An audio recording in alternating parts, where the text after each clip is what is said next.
আমাদেরকে এই বিষয়ে কনভিন্স করার জন্য আইসিসি কোনো চেষ্টা করে নাই। আইসিসি আসল যে ইনসিডেন্ট সেটাকে বাদ দিয়ে তার স্ট্যান্ডার্ড যে সিকিউরিটি প্রসিডিউর সেগুলো নিয়ে আলোচনা করেছে। আসন্ন আইপিএল থেকে বাংলাদেশের তারকা পেসার মোস্তাফিজুর রহমানকে বাদ দেওয়ার ঘটনা নিয়ে বিতর্ক এখন আন্তর্জাতিক পর্যায়ে পৌঁছেছে। কলকাতার নাইট রাইডার্স কেকেআর দল থেকে মোস্তাফিজকে ছাড়তে বাধ্য হয়েছে বিসিসিআই এর নির্দেশে। এরপরই বাংলাদেশ ক্রিকেট বোর্ড বিসিবি টি-20 বিশ্বকাপের ম্যাচগুলো ভারতের বদলে অন্য ভেন্যুতে খেলার দাবি জানিয়েছে আইসিসির কাছে। এই ইস্যুতে এতদিন চুপ থাকলেও এবার মুখ খুলেছে আইসিসি।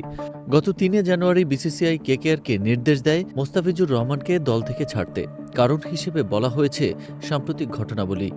ভারতের কিছু উগ্রবাদী গোষ্ঠী ও রাজনৈতিক নেতা বাংলাদেশে সংখ্যালঘু হিন্দু সম্প্রদায়ের উপর হামলার অভিযোগ তুলে মোস্তাফিজের আইপিএলে খেলার বিরোধিতা করেছিলেন।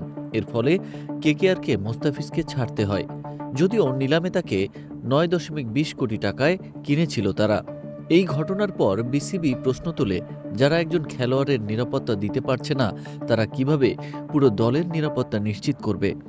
বিসিবি আইসিসির কাছে দাবি করে যে 2026 টি-20 বিশ্বকাপে বাংলাদেশের গ্রুপ ম্যাচগুলো কলকাতা ও মুম্বাই নির্ধারিত ভারতের বদলে শ্রীলঙ্কায় সরিয়ে নেওয়া হোক।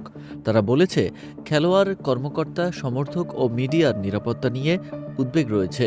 এমনকি বাংলাদেশ সরকার আইপিএলের সম্প্রচারও বন্ধ করে দিয়েছে দেশে। এই বিতর্কের মধ্যে আইসিসি এখন স্পষ্ট অবস্থান নিয়েছে। তারা বিসিবির ভেন্যু পরিবর্তনের দাবি প্রত্যাখ্যান করেছে। আইসিসির পক্ষ থেকে বলা হয়েছে, বিভিন্ন নিরাপত্তা মূল্যায়ন, স্বাধীন পর্যালোচনা সহ সবকিছুতে দেখা গেছে যে ভারতে বাংলাদেশ দল, খেলোয়াড়, কর্মকর্তা বা সমর্থকদের জন্য কোনো বিশ্বাসযোগ্য নিরাপত্তার হুমকি নেই। আইসিসি জানিয়েছে, টুর্নামেন্টের নির্ধারিত সূচি বজায় রাখা হবে। তারা আরও বলেছে যে বিসিবি বারবার এই ইস্যুকে মোস্তাফিজের আইপিএল ছাড়ার সঙ্গে যুক্ত করে দেখিয়েছে, যা একটি পৃথক ঘটনা এবং আইসিসি ইভেন্টের সঙ্গে সম্পর্কিত নয়।